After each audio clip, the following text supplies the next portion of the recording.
ఇందాక మీరు మాట్లాడుతూ హ్యాపీ డేస్‌తో అందరం కలిసి చేసుకున్న సినిమా 'నిఖిల్' కానీ, మీరు కానీ ఆ సినిమా బంచ్‌లో రిలీజ్ అయిన తర్వాత ఆర్టిస్టులు 'నిఖిల్' ఒకళ్ళు స్టాండ్ అయ్యారు. మీరొకళ్ళు లాంగ్ కెరీర్ చూస్తున్నారు.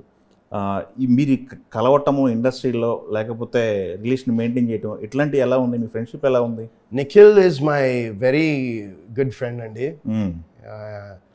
నాకు 'నిందా' సినిమాకి ప్రీ రిలీజ్ ఈవెంట్ కూడా నేను ఫోన్ చేస్తే అసలు వెంటనే వచ్చాడు. అండ్ మన నిఖిల్ బర్త్డే అయింది జూన్ లో కూడా మేము కలిసాము. So Nikhil is one guy who's అంటే డే 1 నుంచి నేను తన్ని చూస్తున్నాను, తను నన్ను చూస్తున్నాడు. So he's been travelling with me for almost ఈ 17 ఏళ్ల జర్నీలో నిఖిల్ అనే అతను ఎప్పుడు కాన్స్టెంట్ ఉన్నాడు.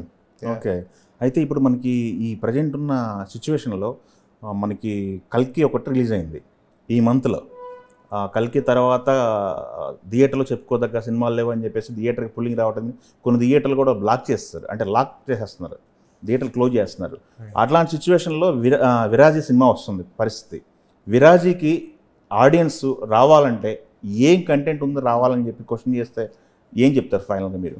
'విరాజీ' అనే సినిమాకి థియేటర్కి ఎందుకు రావాలంటే, సినిమా ఒక మంచి ట్రిప్కి, ఒక మంచి జర్నీకి తీసుకెళ్తుంది. మీరు సినిమాలో కూర్చున్న తర్వాత ఎప్పుడైతే ఆ మెంటల్ అసైలం అనే ది సినిమాలో స్టార్ట్ అవుతుందో ఆ సీక్వెన్స్, మీరు అక్కడ ఎంటర్ అయిన తర్వాత you will feel like you are in that, అందులో మనం కూడా ఉన్నాం, అరే ఏంది ఏం జరుగుతుంది అనే ఫీలింగ్ డెఫినెట్గా ఆడియన్స్కి వస్తుందండి. ఓకే. అండ్ చెప్తున్నాను కదా, ఈ సినిమా ఇట్స్ వెరీ మంచి ఒక సోషల్ మెసేజ్ కూడా ఈ సినిమాలో చెప్పడం జరుగుతుంది. అండ్ ఈ సినిమాలో చెప్పాను కదా అన్ని ఎలిమెంట్స్ ఉంటాయి, చాలా బ్యూటిఫుల్గా అన్నిటినీ, అంటే ఏది సైడ్ ట్రాక్లు కాకుండా సినిమా స్టోరీ త్రూనే అన్నీ చాలా బాగా లేయర్ చేసుకుంటూ చేశారండి మా డైరెక్టర్ గారు. సో ఇది ఒక మంచి ఎక్స్పీరియన్స్ ఇస్తుంది సినిమా. అండ్ ఇట్ విల్ బీ ఇది నేను చెప్తున్నాను కదా, it will be one of the best films in my career అని నేను చాలా బలంగా నమ్ముతున్నాను. ఓకే. ఇందాక నుంచి ప్రజెంట్ సిచ్యువేషన్స్ తగ్గ బయట జరుగుతున్న దాని ఏమంటారు పరిణామాలకు తగ్గట్టుగా ఒక కరెంట్ మెసేజ్ ఒకటి ఉందన్నారు. బహుశా అది నేను ట్రైలర్ చూసింది, ఇప్పుడు నాకు స్ట్రైక్ అయింది. ఆ ట్రైలర్లో మీరు డ్రగ్స్ ఒకటి పీల్ చేస్తున్నట్టు ఒకటి షాట్ ఉంది. దానికి సంబంధించి ఏమన్నా డిస్కస్ చేయబోతున్నారు? డ్రగ్స్ సంబంధించి ఏమన్నా డిస్కస్ చేయబోతున్నారు సినిమాలో? అది మీరు సినిమా చూడాలండి, నేను దాని గురించి రివీల్ చేయను. బట్ డెఫినెట్గా ఏంటంటే మీరు అనుకున్నట్టు అయితే ఉండదు. అండ్ ఈ క్వశ్చన్ డెఫినెట్గా సినిమా రిలీజ్ అయిన తర్వాత మీరు నన్ను అడగరు కూడా. సో అది ఆ క్లారిటీ నాకుంది. ఒకవేళ అడిగితే అప్పుడు మాట్లాడదాం మనం. బట్ నో అండి, no way we're encouraging any of that. Substance అబ్యూస్గా ఇవి అసలు we're not encouraging that at all in the film.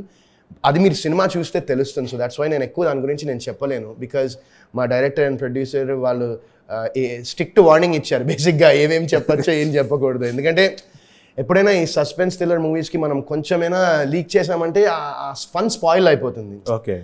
ఎందుకంటే ఇది ఇంకోటి మీరు అన్నారు కదా, థియేటర్లో ఎందుకు ఈ సినిమా చూడాల్సిన సినిమా, ఎందుకంటే ఏదైతే కొన్ని హారర్ ఎలిమెంట్స్ ఉన్నాయి అండ్ సౌండ్ అండ్ మొత్తం అంటే మ్యూజిక్, ఇవన్నీ థియేటర్లో చూస్తే ఒక మంచి ఎక్స్పీరియన్స్ మాత్రం August 2న మీరు డెఫినెట్గా ఒక మంచి ఎక్స్పీరియన్స్ అయితే ఇవ్వబోతున్నాము మా విరాజీ టీం మొత్తం.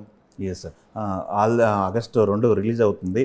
ఆల్ ది వెరీ బెస్ట్ అండి. మీకు మంచి విజయం చేకూరాలని, ఇంతకుముందు ఎలాంటి విజయాలు అయితే మీరు అందుకున్నారో అలాంటి విజయం రావాలని కోరుకుంటున్నా. అయితే ఇంకోటి స్ట్రైక్ అయిందండి. ఇందాక మీరు నిఖిల్ ఫ్రెండ్షిప్ గురించి మాట్లాడారు కదా, మీ ఫ్రెండ్స్ గ్యాదరింగ్ పార్టీయింగ్ ఎలా ఉంటుంది? అది కాకుండా ప్రజెంట్ నడుస్తున్న ఒక ఇష్యూలో మీ పేరు వాడుతున్నారు బయట. నిఖిల్ వరుణ్ సందేశ్ కూడా తెలుసు, రాజ్ తరుణ్ లావణ్య ఇష్యూ అని చెప్పేసి అమ్మాయి కొంచెం ఫోటోలు కూడా చూపిస్తుంది. అది ఏంటంటే అది కోర్టులో ఉంది కదండి. So I don't want to talk about it. Okay. అసలు మీకు వాళ్ళ లావణ్య తెలుసు? అసలు లావణ్య రాజ్ తరుణ్ తెలుసా? అందరూ తెలుసు. అందరూ తెలుసు. అందరూ తెలియదు, వాళ్ళిద్దరు తెలుసు. అదే కలుస్తుంటారు అప్పుడప్పుడు. నేను ఆల్మోస్ట్ ఒక 1.5 year అయింటుందేమో అండి కలిసి. సో ఐ డోంట్ నో, నాకు అందుకే ఇప్పుడు ఏం జరుగుతుంది ఏంటో అనేది నాకు అసలు ఐడియా లేదు. సో నేను దాని గురించి కామెంట్ చేయడం అనేది చాలా తప్పు అవుతుంది, రాంగ్ అవుతుంది.